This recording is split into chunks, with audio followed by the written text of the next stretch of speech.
So, how do you usually play Devil May Cry 2? Do you play it like this? Or like this?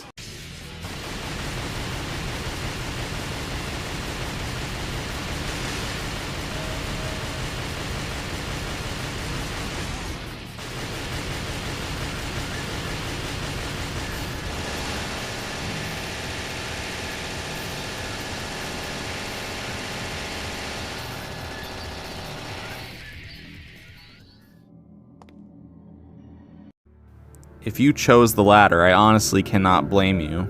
Devil May Cry 2's guns are extremely overpowered. It can get you through most of the game, and some bosses basically require you to shoot at them the whole time. So what if we took away Dante's Second Amendment rights and he was forced to only use his sword? Can you beat Devil May Cry 2 without using guns? Let's find out. Mission 1 is pretty easy. Most of it's just running around, and there's only 2 actual encounters that you need to do to complete the mission. Mission 2 mostly consists of just running around and smashing down walls to reveal secret passages. Some of these walls have enemies right next to them, so I'd recommend disabling your auto lock-on so you don't have to get frustrated trying to hit them. One part that did get me a little bit worried is the encounter with the Goatlings. One stays on the ground with you, but the other one stays in the air and just shoots projectiles. Problem is, he got so high that I literally could not hit him at all. Thankfully though, if you wait long enough, he'll eventually descend a little bit, just to give you enough time to hit him some more.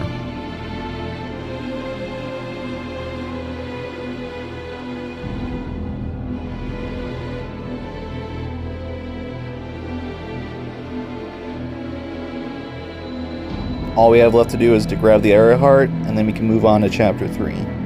Chapter 3 doesn't really have anything notable except for the boss Orangura, if that's how you pronounce it. You can easily beat him with just melee, and you just have to dodge his attacks every once in a while. Something interesting about this boss is that you can actually cut off both of his arms, and in doing so it limits how many attacks he can do.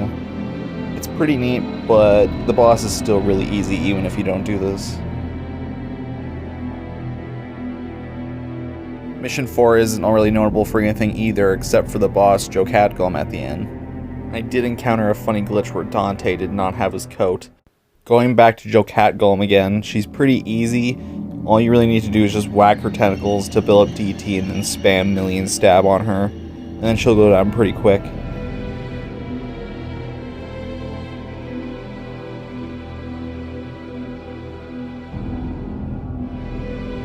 All we have left to do is just to get on the motorcycle, and that's the end of Mission 4.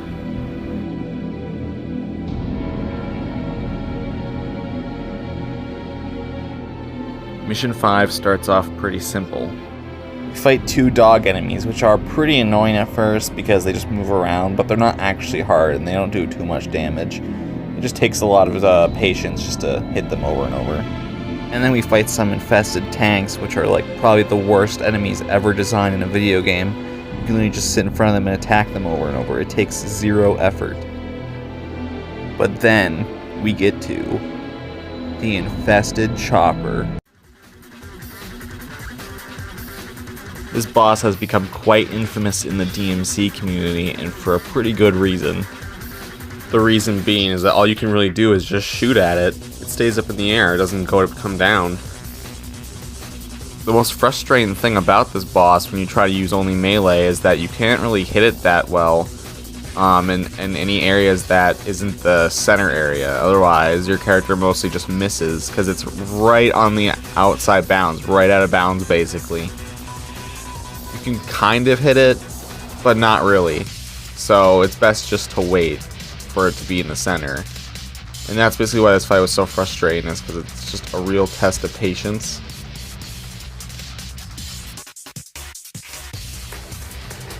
Eventually, after a certain amount of time and a lot of patience, I did eventually kill it.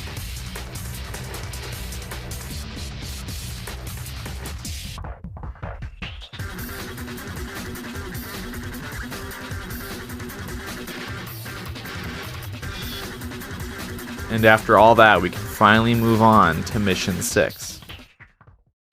Mission 6 is only about us fighting the boss Nephesturus. which is actually a pretty easy boss. You just simply need to dodge his attacks, run up to him, and then just do some air attacks at his head when he lowers it. His second phase is essentially also the same thing, but it's even easier as he'll land on the ground and then you'll be able to attack him and do tons of damage. He's really easy, so expect him to go down quick.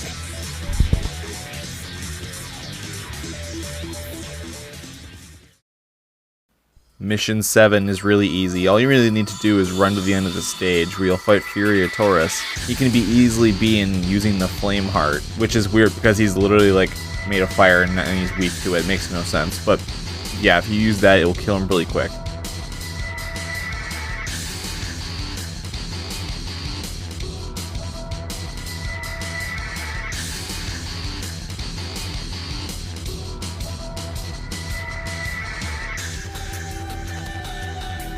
In Mission 9, you don't have to fight anything at all, honestly.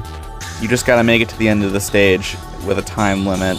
This mission gives you an ungodly amount of time, though, so you really don't have to worry about it. You'd have to try very hard to fail this mission. Mission 10 also isn't really notable for anything except one single boss, which is a boss that seems like it's designed purely for just shooting with your guns, but it is easily beatable with just your sword. If you're fast enough in the beginning, right when the fight starts, if you jump out quickly enough and use Air Raid and then use Dante's round trip attack, you can kill it in one go before it actually gets higher than you. If you don't do this, you'll just simply have to wait for it to drop down, because it does eventually, and then they'll give you enough time to attack it.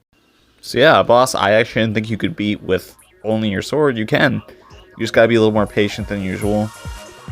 Mission 11 starts off fine. All you really need to do is just run to the end of the stage.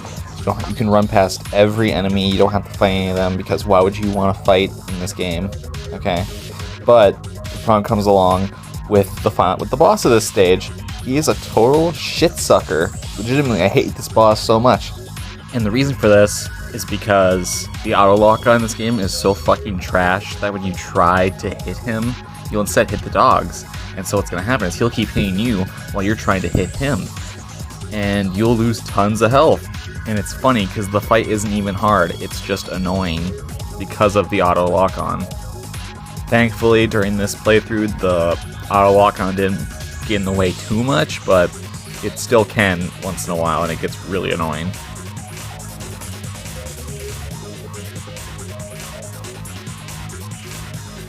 Mission 12 is super easy. All you have to do is solve a puzzle, and then the only thing left is just to fight the boss Plutonian, which is super duper easy and requires no effort whatsoever. Just dodge his attacks and then attack him back. That's all there really is to it.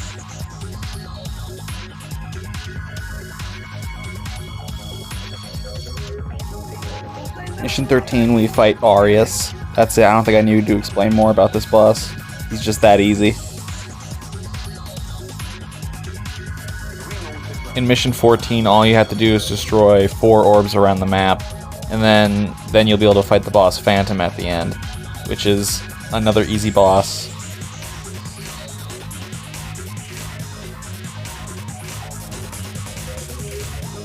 In Mission 15, all you have to do is fight all the enemies and under the time limit. In Mission 16, we fight some enemies, run through some rooms, fight Bolverk again. He's a god-awful boss still, even here. I really wish they just didn't have the fucking dogs there at all, because they're the most annoying things in the universe. And then we fight Trismegia, which is a very interesting boss. So to beat this boss, what you want to do is you want to wait for each head to come close, and then hit each one to see which one takes damage. Then you wait for that head to get close again and then keep hitting it. If you get lucky, you can use Devil Trigger and then use your Air Raid. And if you get to a certain height next to its head and hit it, it will do a bunch of damage. It'll take out almost its whole health bar. And it's just that easy. Like, I was kind of surprised, genuinely surprised. I thought you could never beat this boss without guns. I thought you were forced to use them, but no. You just need to be a little more patient.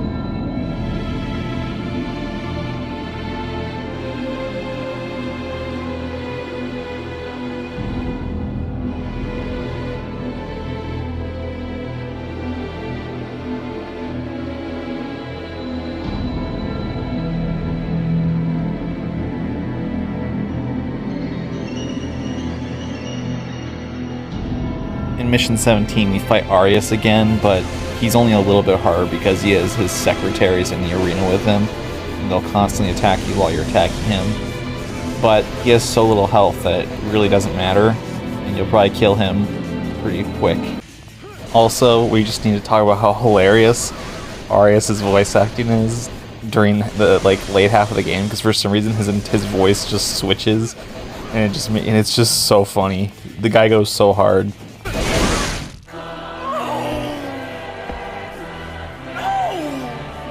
My dream! My life! I was going to be the king of this world! King?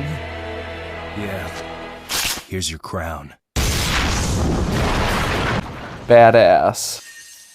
All we have left is to fight Argisax and Despair the Embodied, which shouldn't be too bad. So yeah, if you get too close to the Nephesturus part of the head, you get one-shotted, which is honestly really surprising. This is literally the strongest attack in the entire game. It's actually ridiculous. But there is a solution. If you jump up to his head in air raid and you get it at the right angle, and when he's doing a different attack and you hit him with the air raid attack, it'll actually stun lock him infinitely, so he won't be able to do that attack. So this is the only way I found to cheese it. If you do it another way, he'll probably just one-shot you again. The rest of these guys are really easy though, so it's only the first one you have to worry about. And now I get to fight one of my favorite bosses in the entire Devil May Cry series.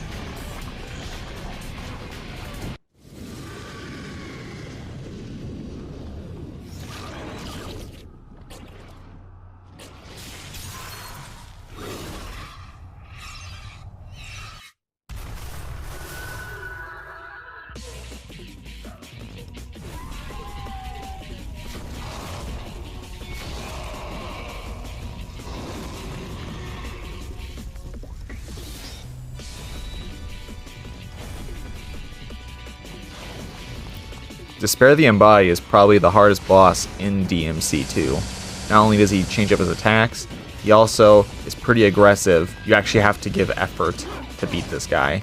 One thing that does suck is that he does not really have too much health, so the fight goes by pretty quick. I wish it lasted a little bit longer.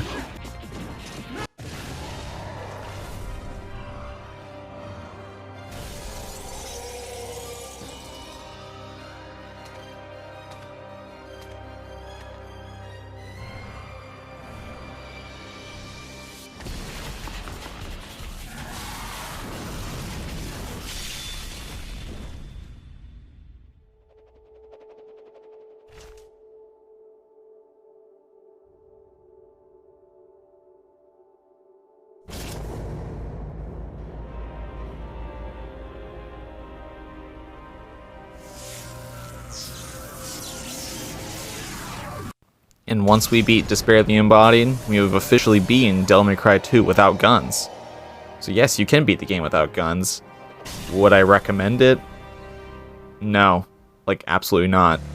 Guns are like one of the only parts of the game that actually feel remotely polished in terms of combat. When I was initially making this video, I was stuck on whether or not to just do a video where I show if you can beat the bosses without guns, like Trismagia and all them. But I was like, no. I feel like it'd probably just be a better idea just to do the whole game and just see if you can beat the whole game that way. And yeah, it was interesting. I actually kind of had a little bit of fun doing it. I might do some more of these sort of challenge videos. Comment down below if you want to see more of them. Give me some ideas, maybe. But that's about it. See you guys in the next video.